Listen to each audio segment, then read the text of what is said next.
it's absolutely common for people to be overwhelmed during the holidays. I think that's more typical than not.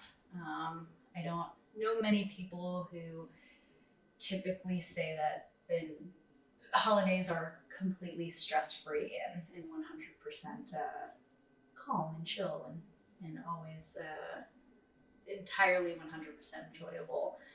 There's always moments of stress and anxiety and difficult times as well. So I think that's pretty typical a lot of the times for people.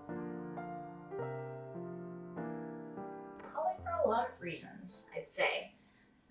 Probably some that I probably don't even have time to mention because there's probably too many. Having to plan, having to travel, having to organize things, figuring out food if you're the one hosting, or travels if you're traveling to somewhere. Also, you're out of your routine, you're out of your environment. You have to really kind of readjust to how your life is, right, during the holidays. And sometimes that can really throw people off, and sometimes that's hard. Also, let's just say it, family, right? Family can be stressful. I mean, we love them and of course we enjoy being around them, but also it can be stressful. Some of the things that you can do if you get stressed out during the holidays is to check in with yourself a little bit. Decide how many F's you want to give that day, really, right? So you wake up with only so many to give, right? And when something starts feeling overwhelming or stressing you out, ask yourself in that moment, is this something worth giving up one of my F's for, right? Is this worth stressing me out for? And so really just evaluating how you're feeling in that moment and deciding whether that's something that you want to tax yourself with. If that particular thing is worth causing you to lean into it and give up some of your cognitive capacity for that thing. If you decide it's not, then don't. Just say, you know what? This is not something that I'm willing to add tea in my teacup for or give up some of my capacity for. If it is, do the thing. Also, it's okay to ask for help for things. I know, especially in our ADHD population, we have a lot of internalized feelings of not being good enough and constantly feeling like we have to prove ourselves and all of these things that really make us feel pressure to just be perfect with everything. And so we don't want to ask for help. We don't like feeling vulnerable, a lot of those things. So then we try to do everything ourselves and really work on that. Holidays is about being together and being with family and all of these things and remembering that and really asking the people that you care about and that you are there to celebrate and be with for help and support when you need it. Also, if they're the source or the cause of that anxiety, take a walk, right? No one says that you can't just take a break from the family event. Take an extended bathroom break and go watch a silly video to kind of just decompress or separate from the chaos or the situation or the thing that's causing you anxiety. Just run outside for a breath of air. So bring little things that you can do, a little fidget toy that you can just kind of put your anxiety into, or other, like a stress ball, something that you can physically engage with. And then really work on, and it sounds silly, most people are like, the deep breathing thing. But really, there is something to that where it really helps with the physiological symptoms of stress. Our heart rate tends to elevate, our blood pressure goes up.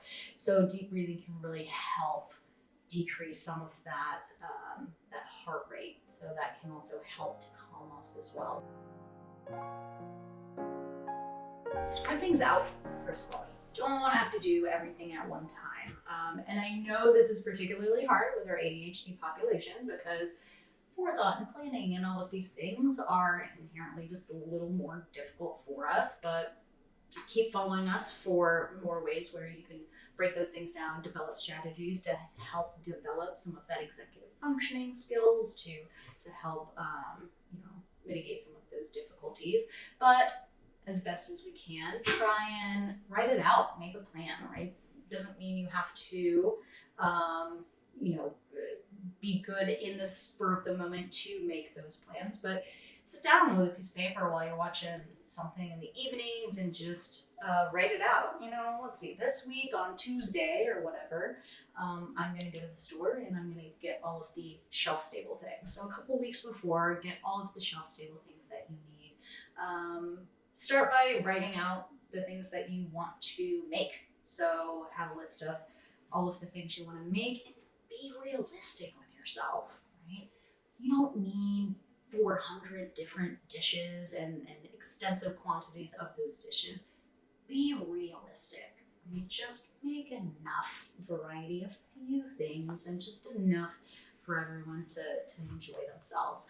And so make a list of what you want to make, and then just start bullet pointing the ingredients that you need for those things. And then a couple of weeks before the hosting event, just go to the store and get all the shelf-stable things and whatnot. So spread those things out. And then, the week before or something, go and get the fresh items that you need. Also, you don't have to do everything at once, right? So one night while you're watching TV, you can chop onions, or you can chop carrots, or peel garlic, or whatever it is. We don't have to keep ourselves confined to the spaces that we do those things in. We can take the garlic to the living room and peel the garlic while we watch TV, or bring our device into the kitchen, right? So make things less taxing by incorporating or pairing it with things that are less cognitively taxing and more enjoyable. Right? So like doing those kind of little things while we do something else that we enjoy doing. So it cancels each other out, and hopefully it doesn't tax us as much. Well, I'll start with the Charleston. That's in Baltimore. And I can't say that I tried it for the first time. I have been there before, and I love it, which is why I keep going back. I also love Cindy Wolf. I think she's a badass. She's a great chef. She's super cool, super down to earth. Really love supporting her place.